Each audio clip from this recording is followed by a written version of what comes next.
Hello everyone, welcome to PCS study circle Delhi. मैं Shivam, PCS study circle Delhi में आप सभी का स्वागत करता हूं। गाइस, हम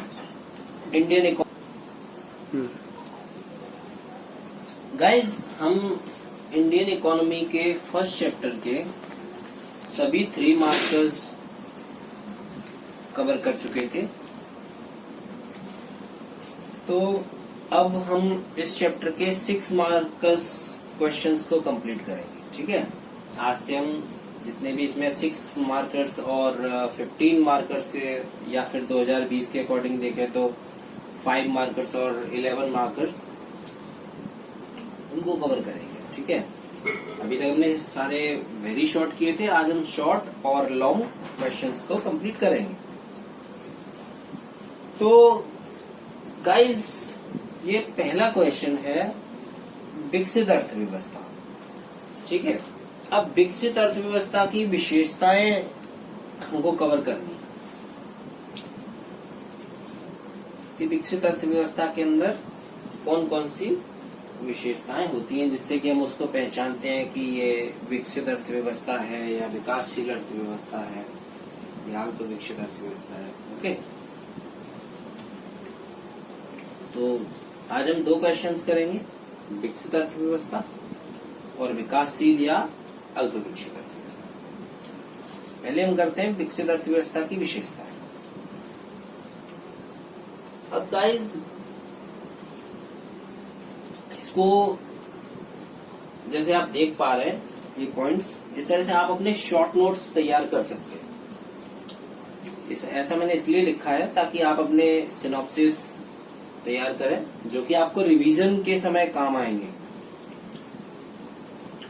आप चाहें इसी क्वेश्चन को जब 6 मार्क्स में पूछा जाए तो 6 पॉइंट लिख सकते हैं, और यदि ये 15 मार्क्स में पूछा जाए तो आप 11 से 12 पॉइंट लिख सकते हैं। इनको आप एक्सप्लेन करेंगे, और लेकिन याद करने के लिए इस तरह के आपको सिनॉप्सिस अपने तैयार करने होंगे जिससे कि आप रिवीजन बहुत कम समय में कर पाए। हमारे लिए सबसे बड़ी प्रॉब्लम रिवीजन की होती है। हम सब कुछ पढ़ लेते हैं लेकिन मेंस एग्जाम आते समय हमारे पास रिवीजन का टाइम नहीं होता और हम सब कुछ रिवाइज नहीं कर पाते, जिस वजह से हमारा एग्जाम छूट जाता है। तो सबसे बड़ी बात है रिवीजन की। तो रिवीजन के अकॉर्डिंग हमें अपने सिनॉप्सिस तैयार करने हैं जिसको हम कम से कम समय में रिवाइज कर सकते हैं। ओके, तो हम बात करते हैं विकसित अर्थव्यवस्था की विशेषताओं की। पहला पॉइंट, प्रति व्यक्ति आय की उच्च दर, उच्च प्रति व्यक्ति आय। ओके, अब ये क्या है भाई? प्रति व्यक्ति आय आप सभी लोग जानते होंगे, जैसा कि एक देश में जितनी देश की राष्ट्रीय आय होती है उसमें देश की जनसंख्या से भाग दे दिया जाता है तो प्रति व्यक्ति आय प्राप्त हो जाती है। तो विकसित अर्थव्यवस्था के जो लोग होते हैं उनकी प्रति व्यक्ति आय काफी अधिक होती है अल्प विकसित और विकासशील अर्थव्यवस्था की तुलना में। यदि उनका कंपैरिजन करें तो विकसित अर्थव्यवस्था की जो प्रति व्यक्ति आय होती है उसकी दर काफी अधिक होती है। ओके, तो हम इसके अंदर एक्सप्लेन कर सकते हैं। आप अपने वर्ड्स में एक्सप्लेन करिएगा ताकि आपको पता चलेगा आप कितना अच्छा आंसर लिख सकते हैं। ठीक है, तो हम एक लाइन लिखेंगे कि विकसित अर्थव्यवस्था की प्रति व्यक्ति आय अल्प विकसित एवं विकासशील देशों की तुलना में अधिक होती है। नंबर 2, पूंजी निर्माण की उच्च दर।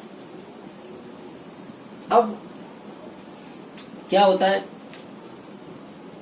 जो हम निवेश करते हैं, ठीक है, हमारे देश के जो नागरिक होते हैं वो जो भी सेविंग्स करते हैं, जो बचत करते हैं, उसका वो लोग विनियोग करते हैं, कहीं ना कहीं उसको निवेश करते हैं। घर में तो कोई नहीं रखता, तो उसको जो निवेश करते हैं वो कहलाती है पूंजी निर्माण। ठीक है, वो अपने देश के लिए, अपनी अर्थव्यवस्था के लिए पूंजी निर्माण कहलाती है, क्योंकि उसका जैसे आपने बैंकों में किया, कंपनियों में किया, फिर उसका यूज करते हैं वो लोग, तो वो कहीं ना कहीं हमारी इकोनॉमी को डेवलप करता है। तो जो विकसित अर्थव्यवस्था के लोग होते हैं, वहाँ के जो नागरिक होते हैं, उनकी आय अधिक होने के कारण उनकी बचत भी अधिक होती है, जिससे कि वहाँ का निवेश अधिक होता है। और इसी वजह से कहा जाता है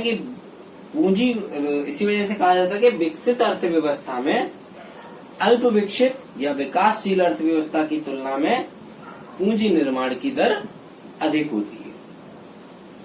ठीक है, तो आप अपने वर्ड्स में डिस्क्राइब कीजिएगा। आपको 1 पॉइंट लिखना है, 2 पॉइंट लिखना है इसके अंदर। ठीक है, तीसरा है कृषि पर कम निर्भरता। अब भाई विकासशील और अल्प विकसित जो देश होते हैं भाई, उनकी तो आय का सोर्स ही कृषि होती है। लेकिन जो विकसित अर्थव्यवस्था है, उनके यहाँ मार्केटिंग हुई, या फिर उनके यहाँ प्रोडक्शन हुआ, उनके यहाँ मैन्युफैक्चरिंग हुई। और जैसे कि आप अमेरिका को ले लीजिए, एक विकसित अर्थव्यवस्था, तो भाई उनके यहाँ एग्रीकल्चर या कृषि का इतना अधिक महत्व नहीं होता है। वो लोग कृषि पर अधिक निर्भर नहीं होते। उन लोगों की लाइफ जो है वो प्रोडक्शन, मार्केटिंग, मैन्युफैक्चरिंग, इन चीजों पर अधिक होती है। ठीक है, तो क्या लिखेंगे कि विकसित अर्थव्यवस्था में जो वहां के लोग हैं वो विकासशील या अल्प विकसित अर्थव्यवस्था की तुलना में कृषि पर कम निर्भर होते हैं। वहां पर कृषि पर कम निर्भरता होती है। ठीक है, फोर्थ पॉइंट है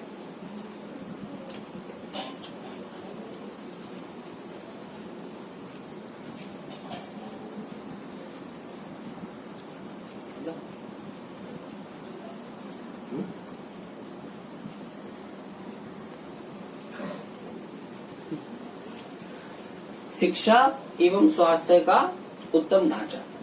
अब भाई विकसित अर्थव्यवस्था है तो वहां के लोग अधिक पढ़े लिखे होते हैं। ठीक है, क्यों होते हैं? क्योंकि वहां पर शिक्षा का काफी अच्छा स्तर होता है, शिक्षा की काफी अच्छी व्यवस्थाएं होती हैं। लोगों को शिक्षित करने के लिए अनेक योजनाएं, अनेक तरह के कार्यक्रम चलाए जाते हैं, लोगों को जागरूक किया जाता है। तो ऐसी कंट्रीज में, ऐसे देशों में जहां विकसित अर्थव्यवस्था होती है, वहां शिक्षा और स्वास्थ्य की भी काफी अच्छी व्यवस्था होती है। गाइस, अब थोड़ा सा शोर है इधर उधर, तो क्षमा चाहूंगा, आप कुछ कर नहीं सकते, इसलिए हम फोकस करते हैं अपने कंटेंट पर। तो वहां पर जो शिक्षा और स्वास्थ्य की व्यवस्था है, जो वहां का शिक्षा एवं स्वास्थ्य का ढांचा है, वो काफी उत्तम होता है, क्योंकि वहां के लोग जागरूक हैं, लोग पढ़े लिखे हैं। ठीक है, अब इसके बाद हम नेक्स्ट पॉइंट, जनसंख्या वृद्धि में नियंत्रित समृद्धि। भाई आज की डेट में सबसे बड़ी प्रॉब्लम पॉपुलेशन बन रही है। कंट्रीज के पास जितनी पॉपुलेशन होती है उतना उनके पास प्रोडक्शन नहीं है, तो हमें विदेशों से आयात करना पड़ता है, और जिससे कि हमारी देश की अर्थव्यवस्था काफी नीचे चली जाती है। निर्यात कम होता है, आयात अधिक होता है। लेकिन जो विकसित अर्थव्यवस्था के लोग हैं, वो लोग इतने जागरूक होते हैं, इतने अवेयर होते हैं कि जनसंख्या वृद्धि दर को नियंत्रित रखते हैं।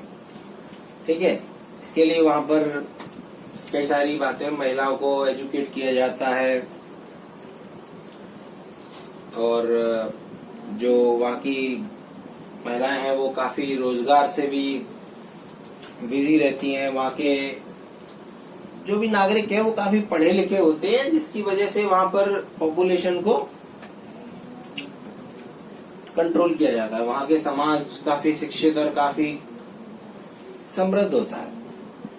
तो कुल मिलाकर ये है कि जो विकासशील और अल्प विकसित जो अर्थव्यवस्थाएं हैं, उनकी तुलना में यदि देखा जाए तो विकसित अर्थव्यवस्था की जनसंख्या वृद्धि दर जो है काफी नियंत्रित होती है। ठीक है। अब भाई बेरोजगारी, अगला पॉइंट, बेरोजगारी और गरीबी की निम्न दर। ऑब्वियसली विकसित अर्थव्यवस्था में इतनी सारी कंपनीज, इतनी सारी फैक्ट्रीज, इतनी सारी मैन्युफैक्चरिंग, प्रोडक्शन, बिजनेस और रोजगार के इतने साधन होते हैं कि वहां पर गरीबी और बेरोजगारी ना के समान होती है, बहुत निम्न दर होती है गरीबी और बेरोजगारी की। हर व्यक्ति कुछ ना कुछ कार्य कर रहा है। अब अमेरिका में जाकर आप देखिए, जो लोग पढ़ भी रहे हैं, स्टूडेंट्स भी हैं, वो भी पार्ट टाइम जॉब कर रहे हैं। तो गरीबी और बेरोजगारी ना के समान होती है। ठीक है। इसके बाद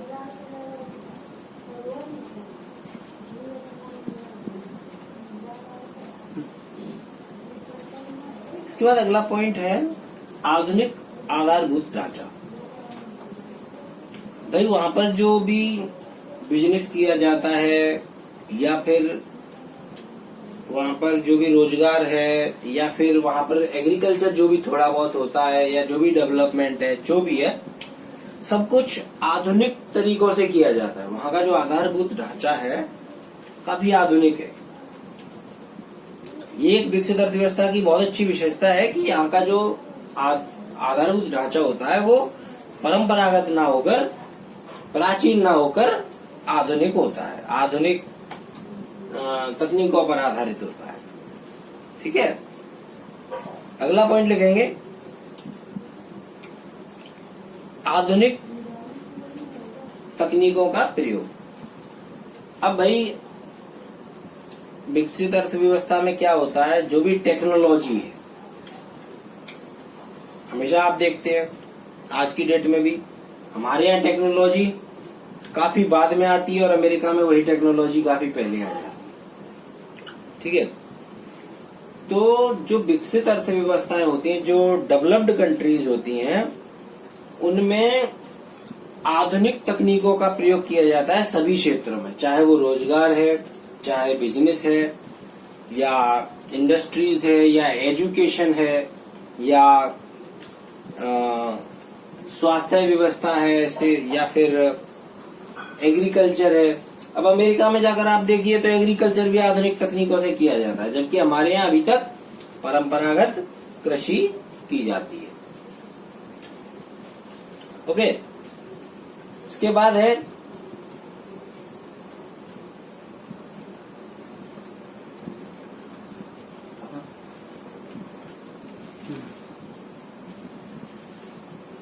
विकसित उद्योग। अगला पॉइंट विकसित उद्योग। अब भाई आधुनिक तकनीक है, विकसित अर्थव्यवस्थाओं के अंदर जब आधुनिक तकनीक है, ठीक है, और लोग भी अच्छे एजुकेटेड हैं, शिक्षा एवं स्वास्थ्य की व्यवस्था अच्छी है ना, लोगों की अर्निंग अच्छी है, सभी लोग कार्य भी कर रहे हैं, तो वहाँ की जो इंडस्ट्री है वो काफी विकसित हो जाती है। वहां पर लोगों की कार्य करने की क्षमता काफी अच्छी है, लोग एजुकेटेड भी हैं, वेल ट्रेंड भी हैं, है ना। तो जो विकसित अर्थव्यवस्थाओं की एक सबसे बड़ी महत्वपूर्ण विशेषता तो यही है कि वहाँ की जो इंडस्ट्री होती है, जो वहाँ की उद्योग हैं, वो काफी विकसित अवस्था में होते हैं, विकासशील और अल्प विकसित अर्थव्यवस्था की तुलना में काफी अधिक विकसित होते हैं। ठीक है। इसके बाद अगला पॉइंट लिखेंगे विकसित मानव पूंजी। अब जैसा मैंने आपको भी बताया कि भाई लोग अच्छे एजुकेटेड है, उनको प्रशिक्षण की व्यवस्था होती है, उनके लिए अच्छी प्रशिक्षण की व्यवस्था है, तो लोग पूरी तरह अपनी कार्य में कुशल हो जाते हैं। ठीक है। कुशल मानव पूंजी का मतलब यही है कि जो वहाँ के कर्मचारी हैं, वहाँ के जो वर्कर्स हैं, वो इतने कुशल होते हैं, अपने कार्यों में इतने दक्ष होते हैं कि जिससे कि उनकी कंपनी का प्रोडक्शन और उनका मैन्युफैक्चरिंग इतना अधिक होता है कि अर्थव्यवस्था, उनके वहां का जो सकल घरेलू उत्पाद है, जीडीपी है, सब कुछ काफी इंक्रीज काफी बढ़ जाता है। अभी ऑब्वियसली आपकी एक कंपनी है, ठीक है, आपकी दो कंपनी है, एक ए और एक बी। अगर आपके ए में कंपनी में अधिक कार्य कुशल कर्मचारी वर्कर्स काम करते हैं, दूसरे में कम कुशल है, एक में अधिक तकनीक आधुनिक तकनीक का प्रयोग करेगा, परंपरागत तकनीक का प्रयोग कर रहे हैं, है ना। तो ऑब्वियसली दोनों के जो प्रोडक्शन है, दोनों की अर्निंग है, उसमें कहीं ना कहीं डिफरेंस तो आएगा। तो इसी प्रकार जो विकसित अर्थव्यवस्था है, वहां की इंडस्ट्री में, वहां के बिजनेस में, वहां के रोजगार में, वहां की शिक्षा में, वहां की स्वास्थ्य में, सभी में जो लोग कार्य करते हैं वो काफी कुशल और काफी दक्ष होते हैं अपने कार्य में, ठीक है। इसका आखिरी पॉइंट लिखेंगे उत्पादकता की उच्च दर। अब भाई हर पॉइंट को आप पढ़कर ही समझ सकते हैं कि हमें क्या करना है, इसमें क्या है समझना है।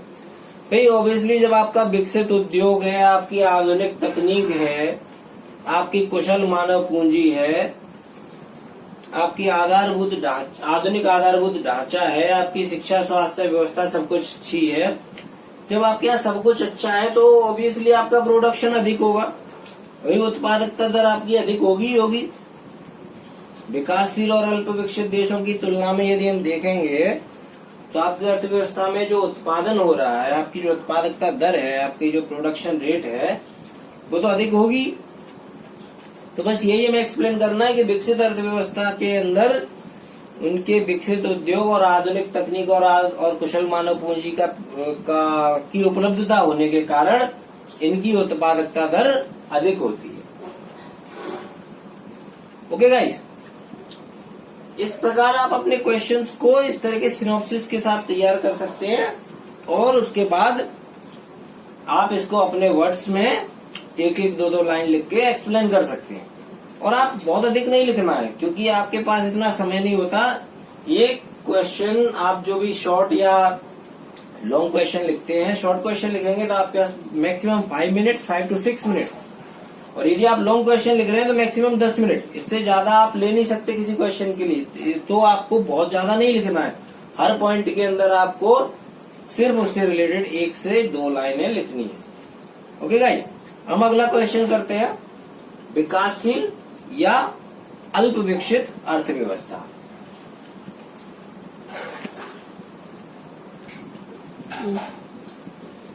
ओके, सो अल्प विकसित या विकासशील अर्थव्यवस्था की विशेषता।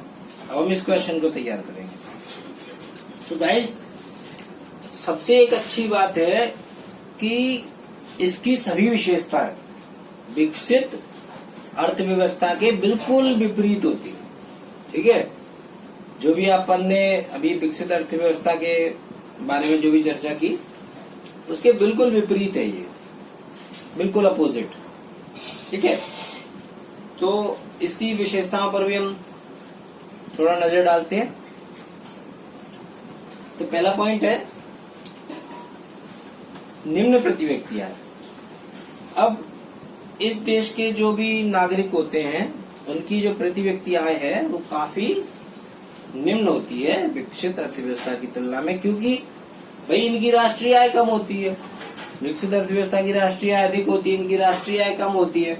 और जब राष्ट्रीय आय कम है तो उसमें नागरिकों की जब जनसंख्या से भाग दिया जाएगा तो ऑब्वियसली इसका जो एवरेज है विकसित अर्थव्यवस्था की तुलना में कम आएगा, और कम आएगा तो प्रति व्यक्ति आय निम्न होगी।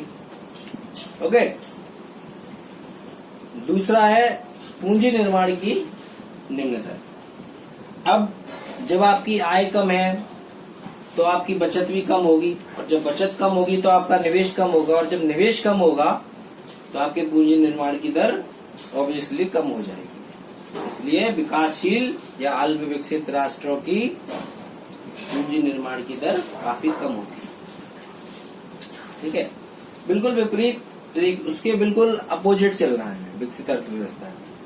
इसीलिए मैंने ये सारे पॉइंट्स जो हैं उन्हीं पॉइंट्स को कलेक्ट किया है जो बिल्कुल एक दूसरे के अपोजिट बन रहे हैं। सेम पॉइंट्स, एक को याद करो और दूसरे को भी लिख दो, ठीक है।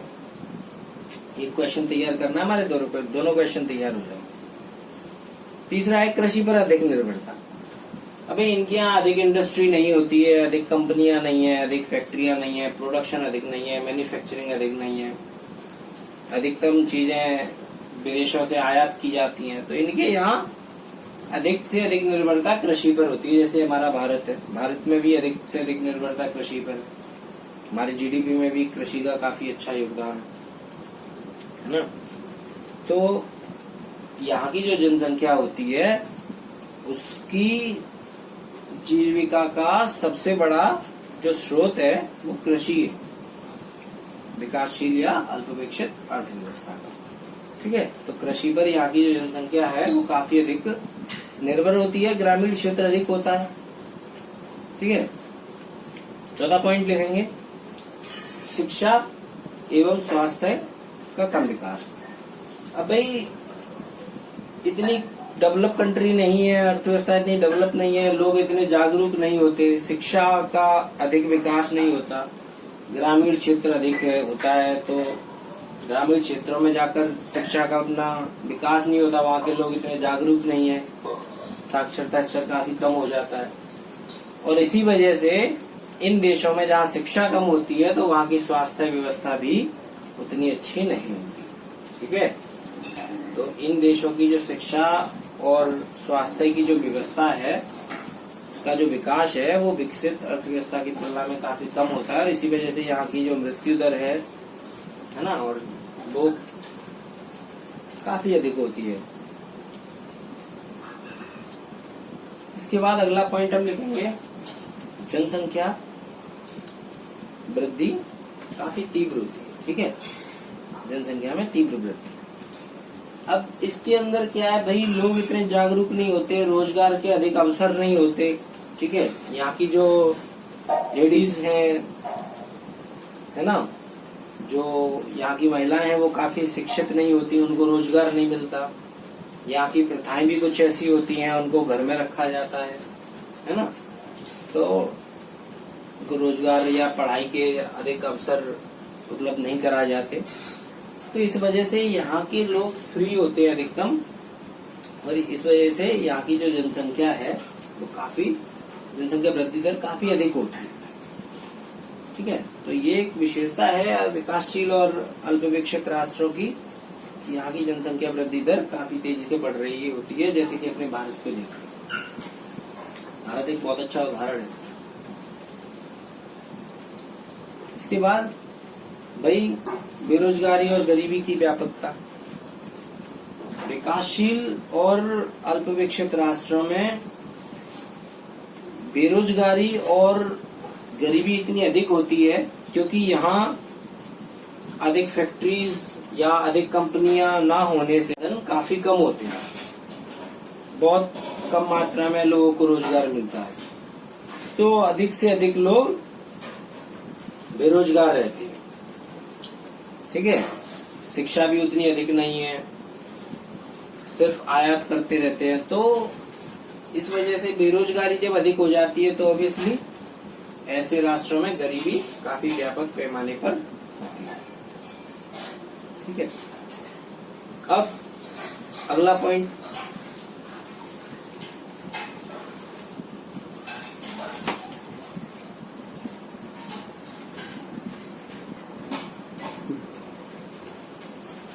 तकनीकी पिछड़ापन। अब ऐसे राष्ट्रों में क्या होता है कि जो अपनी टेक्नोलॉजी है, ठीक है, वो काफी देर में, काफी बाद में आती, काफी समय के बाद। पहले टेक्नोलॉजी विकसित अर्थव्यवस्थाओं में प्रयोग होती, विकसित राष्ट्रों में, ठीक है, उसके बाद काफी समय के बाद ऐसी अर्थव्यवस्थाओं में या ऐसे राष्ट्रों में वो टेक्नोलॉजी पहुंचती है और उसके बाद उनका यूज होता है। तब तक इनके यहाँ परंपरागत तकनीकी को ही यूज किया जाता है। तो जो तकनीकी पिछड़ापन है, जो टेक्नोलॉजी में काफी पीछे रहते हैं, काफी बाद में आती है इनके यहाँ और तब उसका यूटिलाइज होता है, इस वजह से भी ये देश, इनकी अर्थव्यवस्था विकसित अर्थव्यवस्था की तुलना में काफी पीछे रहती है। तो ये भी एक विशेषता है, लिख सकते हैं कि जो अल्पविकसित या विकासशील राष्ट्र है उनकी जो तकनीक तकनीक का प्रयोग करते हैं वो काफी परंपरागत तकनीकों का प्रयोग करते हैं। इस तरह लिख सकते हैं कि इन राष्ट्रों में या इन अर्थव्यवस्थाओं में विकसित अर्थव्यवस्था की तुलना में परंपरागत तकनीकों का प्रयोग किया जाता है। ठीक है। इसके बाद अकुशल मानव पूंजी। अब इनके यहाँ क्या है, ये लोग अधिक शिक्षित नहीं है, अधिक जागरूक नहीं है, प्रशिक्षण की उतनी अच्छी सुविधाएं नहीं है। ठीक है। तो टेक्नोलॉजी भी इनके यहाँ आधुनिक नहीं है, परंपरागत है, तो लोग उससे भी अवेयर नहीं होते। इस वजह से जो यहाँ की मानव पूंजी है वो अकुशल एवं अविकसित होती है। ठीक है। तो ये भी एक विशेषता है अल्प विकसित एवं विकासशील राष्ट्रों में। यहाँ की जो अकुशल मानव पूंजी है विकसित राष्ट्रों की तुलना में कम विकसित होती है। ठीक है। औद्योगिक पिछड़ापन। भाई जब आपके पास आधुनिक तकनीक नहीं है, आपके पास विकसित श्रमिक नहीं है, विकसित मानव पूंजी नहीं है, ठीक है, आपके पास अच्छे शिक्षा नहीं है, तो इस वजह से क्या होता है, जो यहाँ का औद्योगिक क्षेत्र है वो काफी पिछड़ा हुआ होता है। ठीक है। विकासशील एवं अल्प विकसित राष्ट्रों का जो औद्योगिक क्षेत्र है वो विकसित राष्ट्रों की तुलना में काफी पिछड़ा हुआ होता है। ठीक है। तो औद्योगिक पिछड़ापन अल्प विकसित एवं विकासशील राष्ट्रों की एक महत्वपूर्ण विशेषता है। इसके बाद आय का असमान वितरण। भाई विकासशील और अल्प विकसित राष्ट्रों में एक सबसे बड़ी समस्या यही होती है कि यहाँ पर जो आय का वितरण है वो काफी असमान होता है। कहीं तो लोग बहुत अधिक अमीर होते हैं और कहीं लोग बहुत अधिक गरीब होते हैं। ठीक है। जो अमीर हैं उनके पास पैसा और उतना अधिक बढ़ता जाता है और जो गरीब है वो और गरीब होते जाते हैं। ये विकासशील और अल्प विकसित राष्ट्रों की एक महत्वपूर्ण विशेषता है।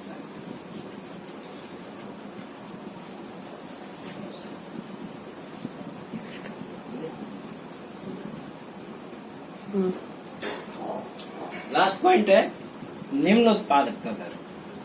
गाइस विकासशील राष्ट्रों की ये एक क्या कहूँ, एक महत्वपूर्ण विशेषता कहूँ या फिर एक समस्या कहूँ कि यहाँ की एक ये समस्या ही है कि जब आपके पास अकुशल मानव पूंजी है, आपका औद्योगिक क्षेत्र भी पिछड़ा हुआ है, आपके पास आधुनिक तकनीक नहीं है, शिक्षा नहीं है, आपके पास उतने रोजगार के अवसर नहीं है, आपके पास रॉ मटेरियल, आपके पास मैन्युफैक्चरिंग, सब चीजें तो आपको विदेशों से आयात करनी है। ठीक है। तो इन सभी समस्याओं के कारण जो यहाँ की उत्पादकता दर है, जो यहाँ की प्रोडक्शन रेट है, वो विकसित अर्थव्यवस्था की तुलना में काफी निम्न होती है। और यही एक सबसे बड़ी समस्या होती है कि यहाँ जनसंख्या इतनी अधिक है और जो प्रोडक्शन रेट है वो इतनी कम हो जाती है। इस वजह से यहाँ आयात अधिक होते हैं और निर्यात काफी कम होते हैं। ओके गाइस, आई होप कि आपको ये दोनों क्वेश्चन समझ आए होंगे। यदि आपको कोई डाउट हो तो आप कमेंट बॉक्स में पूछिएगा, मैं कोशिश करूंगा आपके डाउट्स को क्लियर करने की। यदि आपने अभी तक मेरा चैनल सब्सक्राइब नहीं किया है तो गाइस सब्सक्राइब कीजिएगा। वीडियो अच्छा लगा हो तो लाइक कीजिएगा और ज्यादा से ज्यादा लोगों को शेयर कीजिएगा ताकि अदर स्टूडेंट्स की भी हेल्प हो सके। बताइएगा गाइस ये दोनों क्वेश्चंस आपको कैसे लगे। मिलता हूँ आपको अगले वीडियो में। Thank you.